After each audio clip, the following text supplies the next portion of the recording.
வணக்கம். இது வழக்கு. சிலை கடத்தல் புகாரில் இயக்குனர் வி. சேகர். 3 விக்கிரகங்கள் ஆதிகேச பெருமாளும் உபயநாச்சிமாரோட 3 விக்கிரகங்கள் காணோம். 80 கோடி ரூபாய் மதிப்புள்ள சிலைகள் கடத்தப்பட்டது எப்படி? பெருமாள் சிலை 2 அடியா, உற்சவர் சிலை தாயார் சிலை 1.25 அடியா, சமுத்திரபுரம் பெருமாள் கோயில்ல திருடின அன்னைக்கே இதையும் திருடிட்டாங்க. வெளிவராத தகவல்கள். தமிழ் சினிமா உலகில குடும்ப பாங்கான படங்களை எடுத்து ரசிகர்கள் கிட்ட நல்ல பெயர் எடுத்தவர் வி. சேகர். தற்போது அதிர்ச்சி தரும் விதமா இவர் சிலை திருட்டு வழக்குல கைதாகி இருக்காரு. சிலை திருட்டுல ஈடுபடும் அளவிற்கு இறங்கி வந்தது ஏன் அப்படிங்கறதுதான் அனைவரது கேள்வியும். நமக்கும் அதே கேள்விதான்.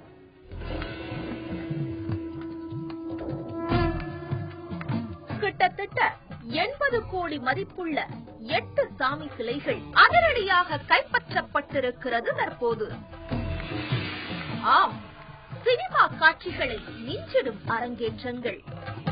திட்டமிட்டு அடுத்தடுத்து கொள்ளை சம்பவங்களை அரங்கேற்றிய அந்த கும்பல் சொகுசு வாழ்க்கைக்கு ஆசைப்பட்டு தற்போது காவல்துறையிடம் வசமாக மாட்டியிருக்கிறது. அந்த கூட்டு களவாணிகள் லிஸ்டில் பிரபல சினிமா இயக்குனர் ஒருவரும் கைது செய்யப்பட்டிருப்பதுதான் தற்போதைய பரபரப்பு.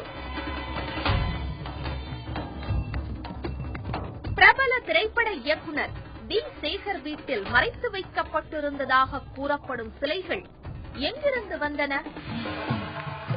அதை விற்பதற்காக என்னென்ன பேரங்கள் நடத்தப்பட்டது? அவர்கள் எப்படி காவல்துறையிடம் சிக்கினார்கள் என்பதை கேட்டால் பேரதிர்ச்சிதான் மிஞ்சுகிறது.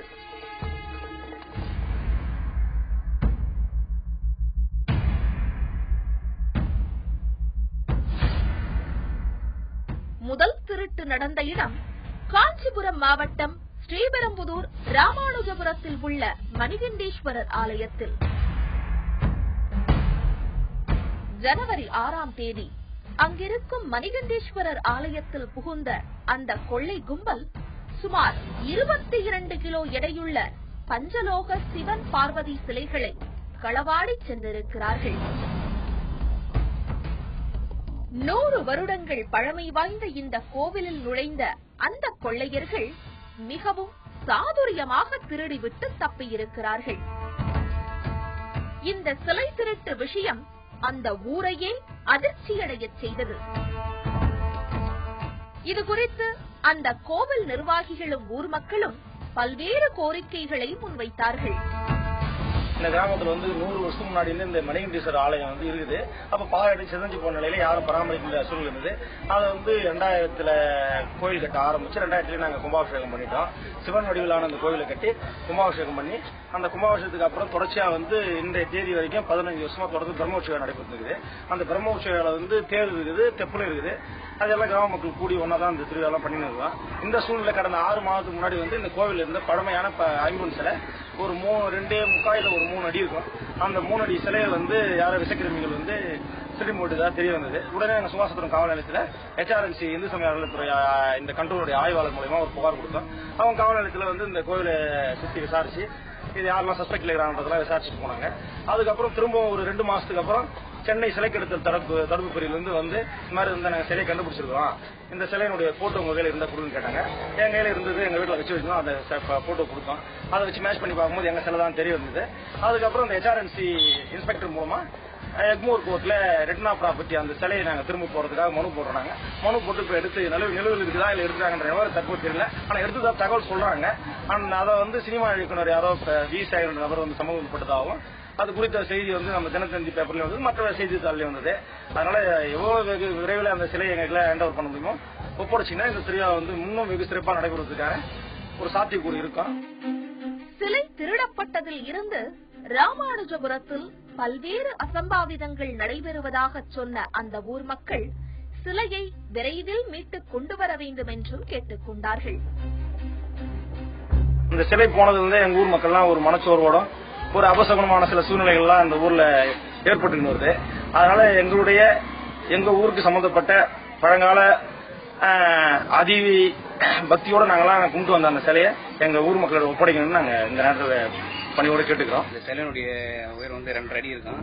நல்ல இறைவனுடைய அருள் பாலிக்கிற தன்மை கூடிய சிலையா இருக்குது. அதே அந்த உமையம்மாள் மணிகண்டீஸ்வரர் சிலை அதை கண்டுபிடிச்சு கொடுத்தா எங்களுக்கு நல்லா இருக்கும். நாங்கள் சூட்சமாக இருப்போம். எங்கள் ஊர் நல்ல செம்மையா இருக்கும். ஜனவரி 6ஆம் தேதி ராமானுஜபுரத்தில் நடந்த இந்த கொள்ளை சம்பவத்தின் பரபரப்பு அடங்குவதற்குள் ஜனவரி 10ஆம் தேதி திருவண்ணாமலை வந்தவாசியில் உள்ள ஆதிகேசவ பெருமாள் கோவிலின் சிலைகள் காணாமல் போயின. ஆம், கோவில் நிர்வாகத்தை மட்டுமல்ல, ஊரையே அச்சத்தில் உறைய வைத்த அந்த சம்பவம் காவல்துறையினரை நிலைகுலைய வைத்தது. சம்பவத்தை கேள்விப்பட்ட ஊர்க்காரர்கள் கோவில் வளாகத்தில் குவிய ஏதோ ஒரு அசம்பாவிதம் நடக்கப் போவதாக நம்பினார்கள். மோப்பனாய் வரவழைக்கப்பட்டு சோதனைகளும் நடத்தப்பட்டன. ஆள் அரவமற்ற அந்த வீதியில் தனித்திருந்த கோவிலில் திருடுவதற்கு எந்த தடையும் இல்லை என்பதால் அங்கேயும் நுழைந்திருக்கிறது கொள்ளை கும்பல். கோவில் ரொம்ப சுமார் ஒரு 600 வருஷத்துக்கு பழமையான கோவில். இன்னைக்கு காத்தால இந்த கோவில் வந்து திறந்திருக்கிறத பார்த்து பொதுமக்கள் எல்லாம் அதிர்ச்சி அடைஞ்சு எனக்கு போன் பண்ணாங்க. இந்த கோவில் வந்து பார்த்தா உள்ளுக்குள்ள 3 விக்கிரகங்கள், ஆதிகேசவ பெருமாளும் உபயநாச்சிமாரோட 3 விக்கிரகங்கள் காணும். பெருமாள் மூலவ சாத்திருந்த திருமாறு மகாலட்சுமியும் வெள்ளியில சாலிகிராம மாலையும் ஸ்ரீஷடாரியும் ஒரு சின்ன கண்ணனும் இதெல்லாம் திருடி போயிருக்கு. இதோட மதிப்புகள் பார்த்தா பல லட்சங்கள் இருக்கும். வந்தவாசி ஆதிகேசவ பெருமாள் கோவிலில் மட்டுமல்ல, அதற்கடுத்த சில நாட்களிலேயே வந்தவாசியை அடுத்த பையூர் பிரசன்ன வெங்கடேச பெருமாள் கோவிலிலும் திருடு போனது. ஆம், பெருமாள், ஸ்ரீதேவி, பூதேவி, பஞ்சலோக சிலைகள் என மொத்தம் 8 சிலைகள் திருடப்பட அடுத்தடுத்து நடந்த கொள்ளைகளால் அதிர்ந்து போனார்கள். இதுல வந்து பெருமாள் சிலை வந்து 2 அடியா, உற்சவர் சிலை தாயார் சிலை 1.25 அடியா. இதனுடைய மதிப்பு வந்து ஒரு 80 லட்சம் ரூபாய். சக்கரத்தாழ்வார் ஒரு 10,000 ரூபாய் மதிப்புள்ள சக்கரத்தாழ்வாரம், 4 சவரம் நகையா. சனிக்கிழமை சமுத்திரபுரம் பெருமாள் கோயில்ல திருடின அன்னைக்கே இதையும் திருடிட்டாங்க. இந்த கோவில் வந்து குறைஞ்சது வந்து ஒரு 300 வருஷத்து கோவில். இதுக்கு பிரம்மோற்சவம் பார்க்கும்போது 80வது வருஷம் நடந்திருக்குங்க. இதனுடைய வேல்யூவேஷன் வந்து 1 கோடி ரூபாய். இதை வந்து போலீஸ் ஆய்வாளரும் இது எஸ்பி அவர்களும் இதை உடனடியாக கண்டுபிடிச்சு தருமாறு கேட்டுக்கிறோம். இந்த சிலைகள் அனைத்தும் ராஜராஜ சோழன் காலத்திற்கு முந்தையது எனவும் இதன் சர்வதேச சந்தையின் மதிப்பு சுமார் 77 கோடி என்றும் சொன்னார்கள். இந்த பிரச்சனைதான் பெரும் தலைவலியாக இருந்தது தமிழக சிலை திருட்டு தடுப்பு பிரிவு போலீசாருக்கு. அவர்கள் நடத்திய அதிரடி வேட்டையில்தான் தற்போது பலரும் கைது செய்யப்பட்டு சிறையில் அடைக்கப்பட்டிருக்கிறார்கள். இதில் பிரபல திரைப்பட இயக்குனர் வி. சேகர் எப்படி சிக்கினார் என்பதுதான் பலரது கேள்வியும். இந்த கேள்விக்கும் பல அதிர்ச்சி பின்னணிகள் இருக்கிறதா?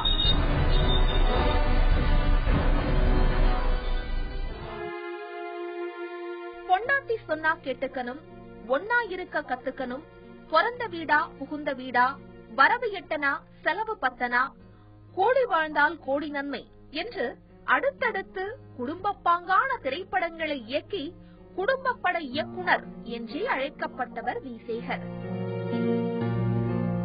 வெளிவட்டாரத்திலும் நற்பெயர்களை சம்பாதித்து வந்த வி. சேகர் பண கஷ்டத்தால் சிலை கடத்தலுக்கு துணை போனதாக சொல்கிறார்கள். ஆம், அவரது மகனை வைத்து சரவண பொய்கை என்ற திரைப்படத்தை எடுக்க முனைந்தபோது ஏற்பட்ட பண பிரச்சனையால் தான் சிலை திருட்டு கும்பலிடம் ஆசை வார்த்தைகளில் அவர் சிக்கியதாக கூறப்படுகிறது. சிலைகளை திருடி அதை வெளிநாடுகளுக்கு கடத்தினால் மிகப்பெரிய லாபம் அடையலாம் என்று இரவு பகலாக அதற்காக ஒரு கும்பலே வேலை செய்து வந்ததாகவும் சொன்னார்கள். கடந்த மே மாதம் கிடைத்த ரகசிய தகவலை அடுத்து வாகன சோதனை நடத்திய போலீசாரிடம் வசமாக சிக்கினார்கள் இருவர். இருசக்கர வாகனத்தில் ஒரு பையில் சிலையுடன் வந்த சென்னை தீநகரைச் சேர்ந்த தனலிங்கம் என்பவரையும், அவரது நண்பர் கருணாகரனையும் கைது செய்து விசாரணை நடத்தப்பட்டது. தனலிங்கம் சினிமா தயாரிப்பு மேலாளர். அவருடன் கூட வந்த கருணாகரன் அரசு அச்சகத்தில் பணிபுரிபவர். இவர்களிடம் நடத்தப்பட்ட விசாரணையில்தான் அந்த அதிர்ச்சி தகவல்கள் வெளிவந்தன. இந்த சிலை திருட்டு விவகாரத்தில் கருணாகரனின் சகோதரி மாலதி அப்ரூவராக மாற அவர் அளித்த வாக்குமூலத்தின் அடிப்படையில் இயக்குனர் வி சேகருக்கும் இதில் தொடர்பிருப்பதாக சொல்கிறார்கள். சினிமா துறையினரையே அதிர்ச்சியடைய செய்திருக்கும் இந்த சம்பவத்தில் சென்னை ரெட் ஹில்ஸை சேர்ந்த ஜெயக்குமார் என்பவரது தலைமையிலான அந்த கும்பல் சினிமா தயாரிப்பு மேலாளர் தனலிங்கம் மூலமாக சேகரை அணுகியதாக கூறப்படுகிறது. இதையடுத்து பணப்பிரச்சனையில் இருந்து வந்த சேகர் இதை பயன்படுத்தி அந்த சிலைகளை வெளிநாட்டில் உள்ள தனது நண்பர்கள் மூலம் விற்று தருவதாகவும் வாக்குறுதி கொடுத்து அவர்கள் கடத்தி வந்த சிலையை தனது வீட்டிலேயே பதுக்கி வைத்திருந்ததாகவும் சொன்னார்கள். இந்த நிலையில் சில மாதங்கள் கடந்தும் சிலைகளை அதிக விலைக்கு விற்க முடியாததால் ஒரு கட்டத்தில் பல்வேறு கஷ்டங்கள் சேகரை துரத்த தொடங்கிய போது தனது வீட்டில் இருக்கும் அந்த சாமி சிலைகளை வேறொருவர் வீட்டுக்கு மாற்ற திட்டமிட்டு அப்படி மாற்றும் போதுதான் அவர் கையும் களவுமாக சிக்கியதாக கூறப்படுகிறது. வழக்கை பொறுத்தவரையில் இது அவர் வீட்டிலிருந்து கைப்பற்றப்பட்டதுன்னு தான் குற்றம் சாட்டப்பட்டிருக்கிறார். அதனால அவர் எந்த போய் திருடினாரோ எடுத்தாரோ அப்படின்னா அது பொய் என்று நாங்கள் நிச்சயமாக நீதிமன்றத்தில் நிரூபிப்போம். நீதிமன்றமும் அதை நாங்கள் வாதிடும் அளவிற்கு நிச்சயமாக நீதிபதி எங்களுக்கு நல்ல ஒரு தீர்ப்பை வழங்குவார் என்று நாங்கள் எதிர்கொண்டிருக்கிறோம். இந்த நிலையில் வி சேகர் குற்றத்தை ஒப்புக்கொண்டார். பல்வேறு பிரச்சனைகளை வெளிப்படையாகவே விவரித்தார் என ஊடகங்கள் செய்திகள் வெளியிடும் போது அதை மறுத்து பேசுகிறது தமிழ்நாடு திரைப்பட இயக்குனர் சங்கம். தயாரிப்பாளர், கதாசிரியர், இயக்குனர் திரு வி சேகர் அவர்கள் ஒரு நல்ல பண்புள்ள மனிதர். வாழ்வியல் கருத்துக்களை தன் திரைப்படங்களின் மூலம் மக்களுக்கு சொன்னவர். அதன் மூலம் தமிழக மக்களின் நன்மதிப்பை பெற்றவர். இப்படிப்பட்ட ஒரு நல்ல மனிதர் மீது திடீரென்று சிலை கடத்தலில் ஈடுபட்டதாக ஒரு பழி விழுந்திருக்கிறது. இதை கேட்டவர்களும் படித்தவர்களும் நம்ப மறுக்கின்றார்கள். குற்றம் சாட்டப்பட்ட ஒருவர் சொன்ன ஆதாரமற்ற தகவலை நம்பி அவரை கைது செய்து சிறையில் அடைக்கப்பட்டிருக்கிறார். இது திரையுலகை சார்ந்த எங்களுக்கு மிகப்பெரிய அதிர்ச்சியையும் வேதனையும் தந்துள்ளது. மேலும் அவர் குற்றத்தை ஒப்புக்கொண்டதாக நாளிதழ்கள் செய்திகள் வெளிவந்த வண்ணம் இருக்கின்றது. ஆனால் தமிழ்நாடு திரைப்பட இயக்குநர் சங்கத்தின் தலைவர் திரு விக்ரம் அவர்களும் பொதுச் செயலாளராகிய நானும் புழல் சிறைக்கு சென்று வி சேகர் அவர்களை சந்தித்த போது இந்த குற்றத்திற்கும் எனக்கும் எந்த சம்பந்தமும் இல்லை என்று கண்ணீர் மல்க கூறினார். மேலும் தான் எந்த ஒரு ஒப்புதல் வாக்குமூலமும் எழுத்து மூலமாகவோ வாய் மூலமாகவோ எதையும் நான் கொடுக்கவில்லை என்று உறுதிபட கூறினார். அவர் கூறியதாக வரப்பட்ட தகவல் அனைத்தும் அவர் கூறப்படவில்லை என்பதை இங்கு பதிவு செய்ய விரும்புகின்றோம். தயவு செய்து உண்மையை கண்டுபிடித்திட வேண்டும் என்று தமிழ் திரைப்படத்துறையைச் சேர்ந்த தயாரிப்பாளர் சங்கம், தென்னிந்திய நடிகர் சங்கம், தமிழ்நாடு திரைப்பட இயக்குநர் சங்கம், தென்னிந்திய திரைப்பட தொழிலாளர் சம்மேளனம் சார்பாக ஸ்காட்லாந்து காவல்துறைக்கு இணையான மதிப்புமிகு நமது தமிழக காவல்துறையை தமிழக திரைப்படத்துறையின் சார்பில் அன்புடன் கேட்டுக்கொள்கிறோம். இந்த கன்ஃபஷன் இவர் எந்த ஸ்டேட்மெண்ட்டும் காவல்துறையிடம் கொடுக்கவில்லை. பத்திரிகையில் வரும் செய்தி அனைத்துமே ஒரு பத்திரிகையாளராக அவர்கள் எழுதி கொண்டிருக்கிறார்கள் தவிர இவர் கொடுத்ததாக வரும் வாக்குமூலம் அனைத்தும் தவறு. ஏனென்றால் அவர் எந்த வாக்குமூலம் காவல்துறையிடம் கொடுக்கவில்லை என்பதுதான் இங்க உங்கள் மூலியமாக நான் பதிவு செய்ய விரும்புகிறேன். இதுகுறித்து பத்திரிகையாளர்கள் சந்திப்புக்கும் ஏற்பாடு செய்திருந்த அந்த சங்கத்தினர் வி சேகருக்கு ஆதரவான கருத்துக்களையே முன்வைத்தார்கள். வி சேகர் அவருடைய வழக்கு இரண்டாவது மெட்ரோபாலிட்டன் மேஜிஸ்ட்ரேட் கோர்ட்ல பெயிலுக்காக பிணைக்காக மனு தாக்கல் செஞ்சிருக்கோம். அது திங்கட்கிழமை மதியம் 2 மணிக்கு வருகின்றது. அதை நாங்கள் சட்ட ரீதியாக எதிர்கொள்ளலாம் என்றுதான் எண்ணி இந்த பிணையை தாக்கல் செய்கிறோம். காவல்துறையினர் அவர் சிலை கடத்தினார்கள் என்றுதான் வழக்கை கன்ஃபஷன் ஸ்டேட்மெண்ட் ஒருவர் அதை அரெஸ்ட் பண்ணி அதுல பிணையில் வெளிவந்த ஒரு நபர் கன்ஃபெஷன் ஸ்டேட்மெண்ட்ல கொடுத்த தகவலின் அடிப்படையில் தான் வி சேகர் இயக்குனர் நல்ல படங்களை இயக்கி மக்கள் மத்தியில் ஒரு சிறப்பான பெயரை பெற்ற ஒரு குடும்ப சித்திரங்களை அவர் அந்த மாதிரி படங்களை தயாரித்த ஒரு டைரக்டர் அவருக்கு இந்த மாதிரி ஒரு நிலைமை, இந்த மாதிரி ஒரு வழக்கில் அவர் சிக்கிக்கொண்டார் என்று கேட்டு திரையுலகமே அதிர்ந்து போயிருக்கிறது. இதற்கு உண்மையான காரணம் சட்ட ரீதியாக நீதிமன்றத்தில் அணுகி இதை எப்படி எதிர்கொள்ள வேண்டுமோ அப்படிதான் இதை எதிர்கொள்ள முடியும். காவல்துறையினருக்கும் திரையுலகத்தை சார்ந்தவர்கள் வேண்டுகோளும் விடுத்திருக்கிறார்கள். இதை சரியான முறையில் நீங்க விசாரித்து வி சேகர் அவர்கள் குற்றவாளி இல்லை என்று நிரூபிக்கும் வரை தாங்கள் நடவடிக்கை எடுக்க வேண்டும் என்று வேண்டுகோளாக வைத்திருக்கிறார்கள். இதை நான் வழக்கறிஞராக சட்ட ரீதியாக தான் அணுக முயற்சி செய்து கொண்டிருக்கிறோம். நிச்சயமாக அவர் நிரபராதி என்று நிரூபிக்கப்பட்டு நிச்சயமாக இந்த வழக்கிலிருந்து வெளிவருவார் என்ற முழு நம்பிக்கையும் நீதியின் மேல் முழு நம்பிக்கையோடு நாங்கள் இதை எதிர்கொண்டிருக்கிறோம். திரைத்துறையினர் எப்படி சொல்ல வி சேகருக்கு எதிரான வழக்கு விசாரணையில் இருந்து வருகிறது. இந்த கொள்ளை வழக்கில் ஒரு மாத இதழின் பெண் ஒருவரும் போலீஸ் எஸ்ஐ, கல்லூரி மாணவர் உட்பட 15 பேர் மீது வழக்கு பதியப்பட்டிருப்பதாக கூறப்படுகிறது. வழக்கு விசாரணையின் முடிவிலேயே உண்மை வெளியில் தெரிய வரும். திருடப்பட்ட சிலைகளை டைரக்டர் வி சேகர் வசிக்கும் வீட்டுல தான் முதல்ல மறைச்சு வைத்திருந்ததா சொல்றாங்க. அதே நேரம் திரைத்துறையினர் அவருக்கு ஆதரவா இருக்காங்க. அவரு தவறு செய்திருக்க வாய்ப்பில்லைன்னு அவரை சிறையில பார்த்தவங்க சொல்றாங்க.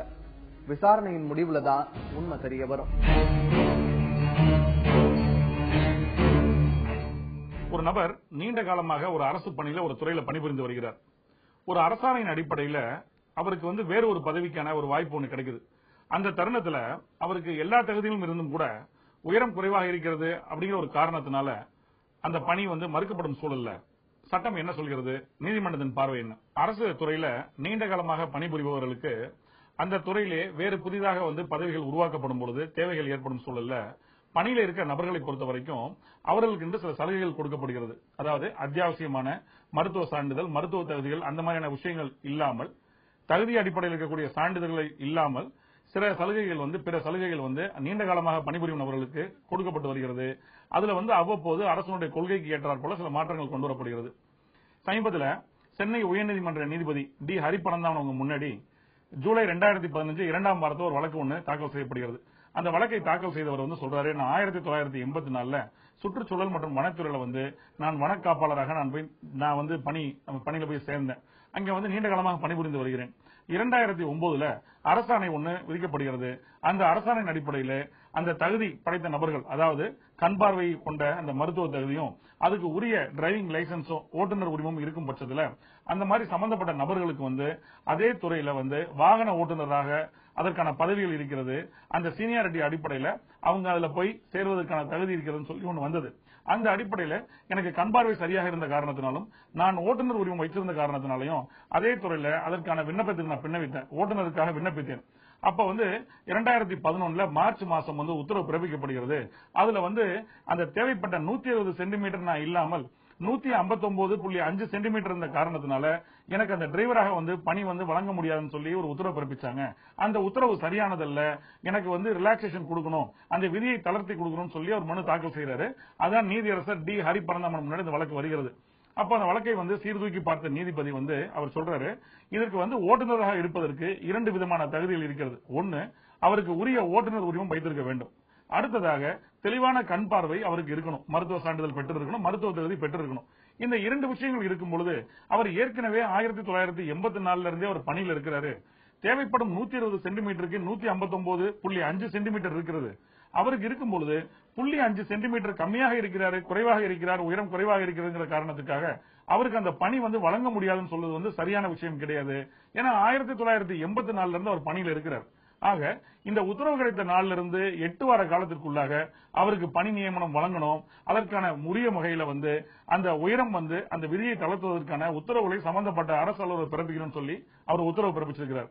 ஆக நீதிமன்றத்தின் பார்வையிலும் சரி, சட்டத்தின் பார்வையிலும் சரி, மருத்துவ தகுதி மற்றும் தகுதி சான்றிதழ் அது டெக்னிக்கல் குவாலிபிகேஷனாக இருக்கும் விஷயங்களாக இருந்தால் அது தவிர பிற விஷயங்கள்ல நியாயமான அடிப்படையிலே நீண்ட காலமாக பணிபுரியும் நபர்களுக்கு அதன் காரணமாக அந்த விதியை தளர்த்துவதில் எந்த விதமான சட்ட சிக்கல் இல்ல, யாருக்கும் சௌரிய குறைச்சல் இல்ல அப்படின்னா நீதிமன்றங்கள் அந்த விதியை தளர்த்துகின்றன. அதை அரசையும் அரசு துறையும் அவங்க அந்த மாதிரியான உத்தரவுகளை பிறப்பதற்கு உத்தரவு கொடுக்கிறாங்க.